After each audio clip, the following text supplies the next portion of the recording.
This is about perception, isn't it? It's a perception that the government has something to hide. Right. And I would say, as a former government employee, we did not use WhatsApp either. But what also struck me was, you're right, they're not getting the story straight. It just seems as though there was an opportunity to be forthright and explain, oh, okay, if we didn't submit the messages we needed to, we will submit them now. And it just seemed like it came out kind of haphazardly, and thus letting people think that there is a cover-up or there's something that's being hidden from them. And I would say that's also a problem. Boris Johnson says that he's already handed over the documents in question. He's handed the documents, the messages, the WhatsApp. He said he would do so himself if asked. Do we expect that might now happen, Jim? I think he'll be asked. It's unavoidable that he won't be. But even in the words that you read out, which I completely accept will be verbatim what Boris Johnson's spokesperson said, there's 3 or 4 holes in that one sentence. He said he's handed over material. It doesn't say all material. It doesn't say all WhatsApp messages. So with these sorts of things, it's the cover-up that kills you. And in that one sentence disclaimer, he's invited so much further scrutiny. This will all come out, and it's better to get it out early and in one go rather than have it dragged out over the next few months. Yeah, our correspondent was telling us a little earlier that it's not all the WhatsApp messages because Boris Johnson got a new phone at quite a crucial point. So, yeah, we'll talk about that some more a little later. But there's a lot of other things to discuss on the programme tonight. And we're going to talk, too, about the debt ceiling. And after passing through the House of Representatives, the US debt ceiling deal is being debated in the Senate today. I want to bring in Jim and Maura. And Maura, it's interesting, if you hear what President Biden was talking about, he said, look, no one got everything that they wanted. Neither side got everything it wanted. That's a responsibility of governing. But equally, we heard from some Republicans complaining that they secured too few concessions from this. They could have got more in return for raising the debt ceiling. So neither side particularly happy. But is that just politics? That's divided government, right? And I worked for Speaker John Boehner. We saw this when he was Speaker and working across the aisle with President Obama to get things done and to get the debt ceiling raised. And this is also a reminder to Republicans, Democrats, and to all Americans. Elections matter. When you only have a 4-member majority, you lose a lot of leverage in those negotiations. And I know this was their ticket to try and do that, but they didn't have enough leverage to get all the things they wanted. So, of course, there are things left on the table. But for Kevin McCarthy, I think this is a win. And Jim, I mean, so many parallels as well with what happens in the US with a divided House to what happens in the UK, because we know that Conservative majority is slowly being trimmed and it makes it much, much harder to get things through. It certainly does, Ben. And Maura's point's an important one. I think that everyone involved in getting this passed, it's a win for them. But there's only one person involved who's standing to be president. So therefore, it's a net win, I think, for Joe Biden. But for those of us who want to see the democratic world stronger and sustained, it's crucially important that the US reaches this deal. Because in a world with so much turbulence, we don't need the further shocks of US economic uncertainty. The world, the democratic world, is under assault in so many different ways. And we don't need, if you like, it to be undermined from within by polarised politics in the US, or indeed here in the UK. From the United States, showing President Joe Biden as he tripped and fell whilst he was handing out diplomas at a graduation ceremony at the US Air Force Academy. The 80-year-old US president fell but got up again pretty quickly as he walked back to his seat. The White House very keen to point out that he did so unassisted. They say that the president was fine. He simply tripped over a sandbag on the stage. You can see him there just returning to his seat at the US Air Force Academy. Well, all of this coming as the Republican competitors hit the campaign trail. Donald Trump is set to appear in a town hall discussion on Fox News in just a few hours' time. The former president's main competitor, that's Florida Governor Ron DeSantis, well, he was in New Hampshire today campaigning as well. So let's bring in the panel and let's talk about, first of all, those pictures. They will not be very welcome as the campaign kicks off. And Maura, I wonder, you were able to see them, I hope. The White House keen to point out that President Biden is fine, but we have to remember he is 80 years old and he's about to embark on what could be a pretty grueling campaign to win re-election. Absolutely. And former President Trump is also getting up there in age. And I think it's something that voters need to think about as they head to the polls in 2024. What is the next 4 years going to look like? Not only politically, policy-wise, but longevity for the person who is in charge of the free world, in charge of, one of the largest economies in the world, the United States. So it is definitely a concern, and this will not be the last we see those photos and a video of him falling. I'm sure it will be used pretty cruelly by Republicans in advertisements against his age. So yeah, I believe we'll see more of that to come, unfortunately. Yeah, and Jim, we know that on a campaign trail, image is everything. This is not a great image, is it? No, it's not. I think it would have been more painful as an image if the debt ceiling hadn't been passed yesterday, and therefore it would be emblematic of a failing presidency in a country in demise. Personally, looking at that, the thing that I find most unsettling is that a grown man in a suit wears a baseball cap. And that's got to be something that people should want to play on an endless loop as well, as a crime against fashion. But I also think that in a country where lots of people are willing to look the other way and I'll put it no stronger than this, at the multiplicity of allegations against the former president and would-be re-elected president, I'll find it fascinating to see how much of a bigger faux pas falling over a sandbag is than saying and doing many of the things that Donald Trump has been proven to be involved in. President Trump, of course, also fond of his red baseball cap. It's probably worth reminding people, isn't it? And speaking of image and reputation, we know Ron DeSantis, of course, had that pretty disastrous launch, didn't he, on Twitter last week when the tech problems got the better of him. He's out on the campaign trail. He's been stepping up his attacks on President Trump, hasn't he? And I mean, so many different issues that he's been talking about. Maura, he's been very critical of immigration, COVID policy, federal spending, suggesting that President Trump has drifted away from his conservative principles. Does that have any basis in reality? Where will he attack President Trump? Because we know President Trump's still way ahead in the polls. I think in those areas, obviously, we're already seeing him target and tout how great he did in Florida, the fact that the entire Trump family moved to Florida. He's certainly been talking about that a lot. But I think one of the biggest things that we're going to see play out, especially with Ron DeSantis, and next week when Chris Christie announces he will also come in and probably use a similar tactic, is citing the fact that Republicans have lost because of President Trump. And that is one thing that the former president does not want to be associated with himself or his name or his brand, is losing. And quite frankly, he has been the cause of us Republicans losing a great deal in the last few elections. So I expect to see a lot of that from Ron DeSantis, but also others, like I said, Chris Christie and a handful of other people who are probably coming into the race. Yeah, and interesting too, of course, Mike Pence is set to announce his intention to run on Wednesday. We learned that yesterday, so he'll be lining up all of his policies and plans. It's a really crowded race, but the Pence one is interesting because it puts him head to head, doesn't it, with his former boss? Oh, absolutely. It's going to be very interesting to see. And if all of these people who are running end up on the same stage, get your popcorn ready. It's going to be pretty entertaining. But to me, it's also a positive, to see them going against Trump, who had, maybe years prior been touting and supporting President Trump. And now they're going after him as an opponent and saying he's not fit to serve. And here's why. So to me, it's actually a pretty positive thing to see them push back on him in this way. Interviewing Andrew Tate a little earlier today. Let's talk to the panel. And Jim, what do you make of that interview? Does it dispel or simply reinforce some of the perceptions you had about who Andrew Tate really is? Well, first of all, well done to the BBC journalist Lucy for keeping her calm, because when I was watching it, my blood was boiling.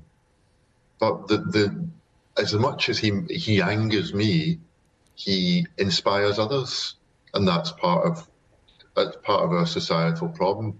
Very many young men here in the UK, but also across the world, see in him a body that they envy because he's in the gym, prosperity that they cherish because he drapes himself in those luxuries, and alongside that, a sense of if you don't have these things, it's someone else's fault, and it's usually the modern world, including feminists and powerful women. So I think there's a wider problem here about alternative role models. To some extent, he is the perfect, iconic celebrity for the era of Trump and Elon Musk, a sense of post-truth, masculine aggression that is poisoning our democracy.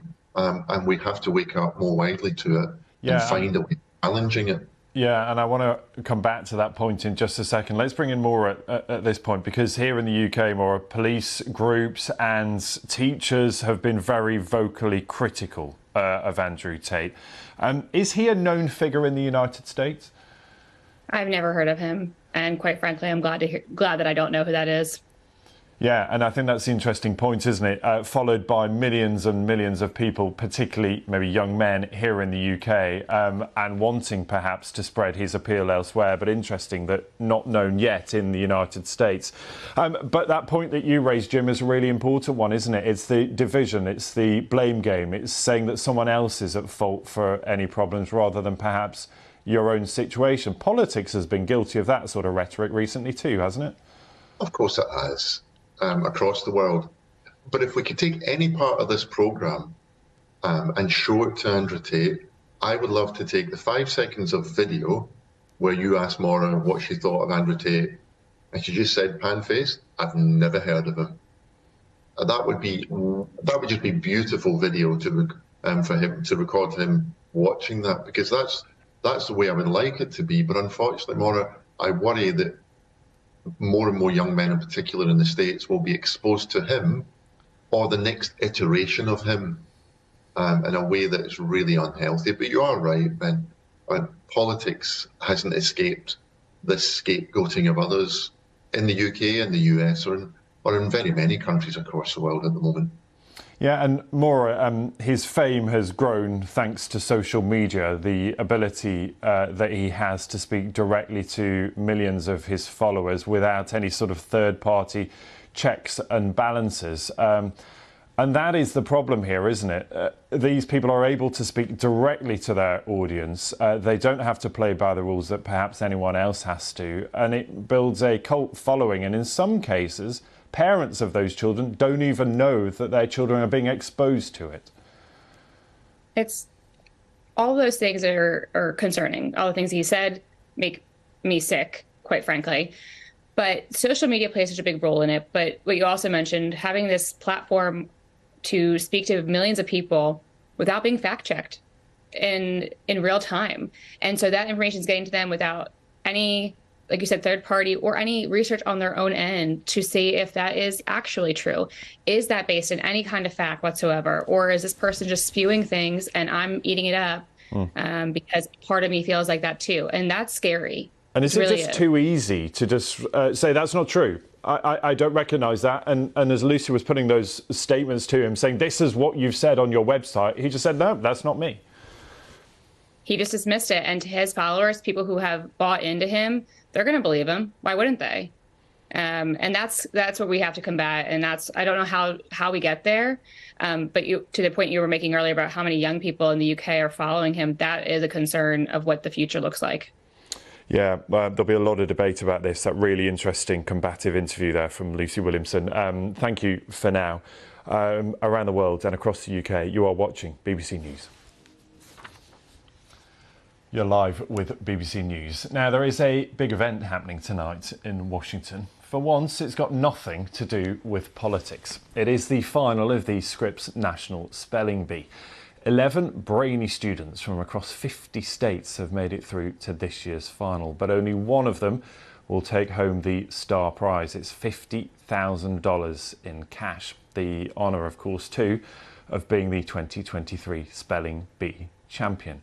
So, let's put our panel to the test. Let's see how you fare against these super spellers tonight. Jim, we've picked out a couple of words. These are real words from the real contest. And so you've got to spell this for us. Your word is kumquat. It is a small citrus fruit native to China. How do you spell it? Okay, because I am part of the liberal elite, I know what it is, and I'm going to guess Cumquit. Close, but not quite. Begins with a K, so Kumquat. Nil point. Maura, you're up. Your word is mnemonic, a device or technique that aids memory. How do you spell it? Is it PNEU? Mnemonic. MONIC? You got the end right, not the beginning. MNEMONIC. We should also be really clear, tell viewers that you cannot see the text that's on the bottom of the screen right now. So we've given you no clues about how to do it.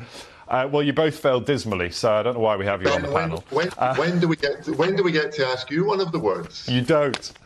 That's the point. You don't. Look, this is amazing. I mean, Maura, are you going to watch it? Because we said that $50,000, that star prize. I mean, this is big money. Yeah, that's a big deal. I think it's so cool. I love it. I will be watching it because I just think it's so sweet. And what an opportunity and experience those kids to get up there and, win or lose. Like, that's an incredible experience for them. Yeah, I mean, we said 50 states, whittled it down to 11 finalists that will take part in that grand final tonight. And Jim, I love this thing because it's, it celebrates being a bit of a nerd. And that's what's so amazing, isn't it? You can be academic, you can be clever, and this is a celebration of all those sorts of things. I think it is. It's sometimes, but not always, for the kid who gets picked last for sports teams. And we, from our own childhood, we remember that as those kids who were picked last. And also, it's in a world where there's probably too much information and not enough wisdom. We get to celebrate wisdom, and that is a marvelous thing. They're always such brilliant characters as well, those that take part. So, Maura, jealous that you get to watch that tonight. I'm sure it will be fun. We'll talk about some other stuff in just a sec, because, of course, it is time now for the panel. Maura, I'm going to let you go first here. You're talking about national park etiquette. You might have to explain this for us. Okay, so I would actually like to use a British term and would request that everyone not be so daft when they get to national parks. Please don't get off the trails. Please don't decide to go up to a bison and try and take a selfie, as unfortunately this woman recently tried to do. I don't understand why people do this, but national parks are a treasure. Please respect them, enjoy them, but stop engaging with the wildlife. And it's do you think that people forget that these are national parks and think that they're zoos? I think that people are obsessed with their cell phones and think that they can do whatever they want to get the best picture, to get the best Instagram photo or the best selfie, and don't really have much regard for the rules, I think, unfortunately. But no, it's not a zoo. These are live animals. These are live hydrothermals. If you're in Yellowstone, don't go stepping off the trail. You probably will die. So yes, it's a big issue here. I know there's national parks in the UK. I don't know if it's as big of an issue with people being pretty reckless, but as the summer approaches, I feel like it's an important PSA to share with people, to not be so daft.